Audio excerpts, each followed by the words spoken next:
ब्रह्मा कुमारी के मुताबिक नवरात्रि से जुड़े कुछ संदेश रहे। यह मूर्ति नहीं है, ब्रह्मा कुमारी बहनों का लाइव बैठा हुआ वीडियो है।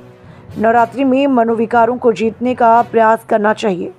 नवरात्रों की रस्में हमारी दिव्यता को जगाने के बारे में बहुत कुछ बताती हैं। नवरात्रि में अपनी आंतरिक शक्तियों का अनुभव करना चाहिए। नवरात्रि में शक्तियों की पूजा की जाती है, लेकिन शक्ति की प्राप्ति के लिए योग लगाकर अपनी आत्मा को ज्योति जगाना चाहिए।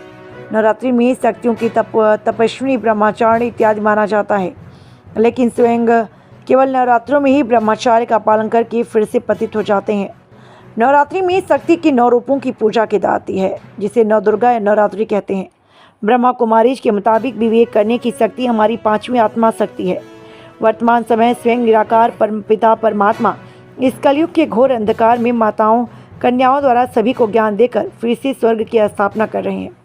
परमात्मा द्वारा दिए गए इस ज्ञान को धारण कर अब हम ऐसी नवरात्रि मनाएं जो अपने अंदर रावण अर्थात विकार वह खत्म हो जाए, मर जाए। यही है सच्चा दशहरा मनाने का तरीका। राजेश ठाकुर की रिपोर्ट, जिला ब्यूरो चीफ। भैया, दिवाली, नवरात्रि और दशहरा में यहाँ के प्रदेशवासियों को आप क्या संदेश देंगे? ओम शांति। देखिए, जो भारत के जो भी त्यौहार जो हम मनाते हैं वो उसका एक बहुत ही आध्यात्मिक रहस्य है। मात्र ये मनोरंजन का साधन नहीं है, बल्कि स्वयं के विकास का एक साधन है। जैसे नवरात्रि है, इसमें हम अपने अंदर अष्ट शक्तियों को जागृत करने के लिए जो तपस्या करते हैं, ये नवरात्रि का रहस्य है।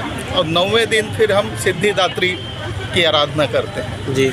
तो अष्ट शक्तियों पे जब हम विजय प्राप्त कर लेंगे तो सिद्धि स्वरूप बन जाएंगे जी। तो लक्ष्मी जो है, अन्नपूर्णा का जो रूप है वो संपन्न रूप है, और दुर्गा का जो रूप है अष्ट स्वरूप, ये तपस्या का स्वरूप है जी। और जब हम अपने अंदर के सभी विकारों कमजोरियों को दूर कर लेंगे, इसके बाद फिर हम कह सकते हैं कि हम सच्चा दशहरा मना रहे हैं जी। दशहरा का मतलब है कि हम अपने अंदर के रावण विकार, काम, क्रोध, लोभ, मोह, अहंकार, ईर्ष्या, द्वेष, घृणा, आलस्य, अलबेलापन, इन सब के ऊपर विजय प्राप्त करें। ये सच्ची दशहरा है जी। और दशहरा के बाद जैसे हम कहते हैं कि भाई श्री राम जो है वो वापस अयोध्या आए और वो राजगद्दी पे बैठे जी। तो वो जो दिवाली है जी, वो दीप जलाने का है जी। यहाँ पे हम अध्यात्म में ये बात कहते हैं, हम स्वयं एक आत्मा है जी। हम भूल चुके हैं कि हम आत्मा हैं जी, और हम देवकुल की आत्मा हैं जी। उस देव स्वरूप को हमको जागृत करना है। जब आत्मा की ज्योति जलेगी तब हम सच्चे अपने आत्मा जो है शरीर के सिंहासन पे विराजमान होगी जी। और जब इस जन्म में जब हम अपने अधिकार स्वराज्य अधिकारी बनेंगे तो निश्चित रूप से जो आने वाला समय है जी, जिसको हम राम राज्य कहें या सतयुग कहें, उसमें फिर हम देवी देवता के रूप में जन्म ले सकते हैं जी। बहुत सहज है, और यही ब्रह्मा कुमारी इसका संदेश है कि जो परमात्मा आ गए हैं यहाँ पे इस धरा पे, वो सतयुग को इस धरती पे लाएंगे ही। और जितना हम मददगार बनेंगे परमात्मा का, उतना ही हम अपना भाग्य बनाएंगे जी। ओम शांति। अपना परिचय बताएंगे फिर? हाँ, मैं ब्रह्मा कुमार भूषण, और करीब 12 सालों से मैं यहाँ पे राजयोग का अभ्यास कर रहा हूँ जी। मैं अभी वर्तमान में विद्युत वितरण कंपनी में अधीक्षण यंत्री के पद पे हूँ जी, और वहाँ भी सेवा दे रहा हूँ, और यहाँ भी राजयोग की तपस्या करता हूँ जी। बिल्कुल, ओके। भैया, झांकी पहले कहाँ थी और अभी कहाँ गए? ये झांकी पिछले 25 वर्षों से टिकरापाल सेवा केंद्र से प्रारंभ हुई है। वहाँ पर आदरणीय मंजू दीदी जी इसका शुभारंभ किए थे, और ये झांकी निरंतर बढ़ती जा रही है। और इसका विशाल रूप आप कोरोना से पहले जब दयालबन में डॉक्टर लाल चंदानी के बाजू जो बहुत बड़ा ग्राउंड है, वहाँ पर लगभग 3-4 वर्षों से बहुत बड़ी सेवा हुई है, और पूरे बिलासपुर के जन और आसपास के लोगों को भी ये संदेश पहुंचा है कि ब्रह्मा कुमारी क्या कर रही है और इनका मुख्य उद्देश्य क्या है। लोगों के अंदर शक्ति जो घट गई है उसको फिर से जगाना है। तो भैया, इसका झांकी में हम लोग माता रानी का साक्षात दर्शन कर सकते हैं? हाँ, झांकी में ही तो आपको यहाँ ब्रह्मा कुमारी सिखाती है कि स्वयं के अंदर झांकना है और परमात्मा शक्तियों को जानना है कि वो कैसे मनुष्य जो आजकल कितने मन से दुखी हो गए हैं, डिप्रेशन हो गए हैं, बात पे क्रोध, चिंता, तनाव, काम इत्यादि से ग्रसित हैं। तो वो फिर से परमात्मा का आपको शक्ति दे रहे हैं और ये ज्ञान आपको ब्रह्मा कुमारी में बहुत सहज रूप से मिल जाती है, बिना कोई शुल्क के, और सबके लिए है, सभी वर्गों के लिए है। ठीक है, अपने परिचय बताएंगे फिर। मेरा नाम BK राकेश है।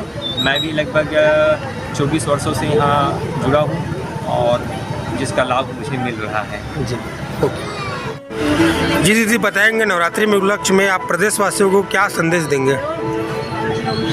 मैं ब्रह्मा कुमारी राजकिशन नगर से ब्रह्मा कुमारी गायत्री, और ये जो चल रहा है जो झांकी आप देखते हैं, तो ये ब्रह्मा कुमारी मंजू दीदी जी, आदरणीय मंजू दीदी टिकरापारा और राजकिशन नगर दोनों का संचालन कर रहे हैं। तो मैं उनके अभी वो उपलब्ध नहीं है यहाँ पर दीदी, तो उनके कार्य द्वारा मैं अभी ये पूरा जो कार्य चल रहा है इसके लिए मैं बताना चाहूँगी कि अभी जैसे नवरात्रि चल रही है तो अपने 9 स्वरूप अष्ट शक्तियों की जागृति कैसे होती है, और उसके बाद दशहरा, जो रावण है, रावण को हम कैसे जलाएंगे दशहरा में, अपने अंदर विकारों को खत्म करना है।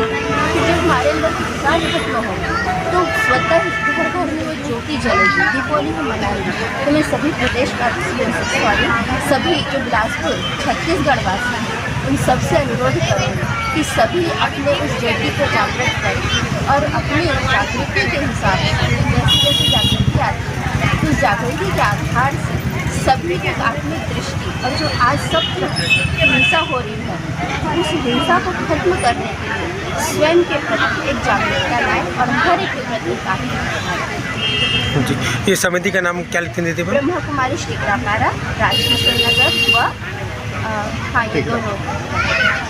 अच्छा, दोनों मर्ज में है। दोनों। तो ये झांकी कब तक चलती है? ये अभी चल रही है 1 तारीख से, जब से नवरात्रि शुरू हुई है प्रथम दिन से हम इसको पूरे 9 दिन तक दिखाते हैं, और दशहरा के बाद भी ये झांकी चलेगी। और हमारा इस झांकी के बाद से 13 अक्टूबर से यहीं पर इसी राजकिशन नगर प्रांगण में शिव अनुराग भवन में ही 13 अक्टूबर सुबह 8 से 9 और शाम को 7 से 8 राजयोग शिविर निःशुल्क रखा गया है जी। और उसमें सभी भाई बहनें चाहे छोटे हों, युवा हो, बुजुर्ग हो, सब आ सकते हैं, क्योंकि बिल्कुल निःशुल्क, और आज सभी को उस परमात्मा से जुड़ने की जरूरत है। बिल्कुल, अपना परिचय बताएंगे दीदी? मैं ब्रह्मा कुमारी गायत्री बहन टिकरापारा व राजकिशन नगर, आदरणीय मंजू दीदी की सानिध्य। ओके।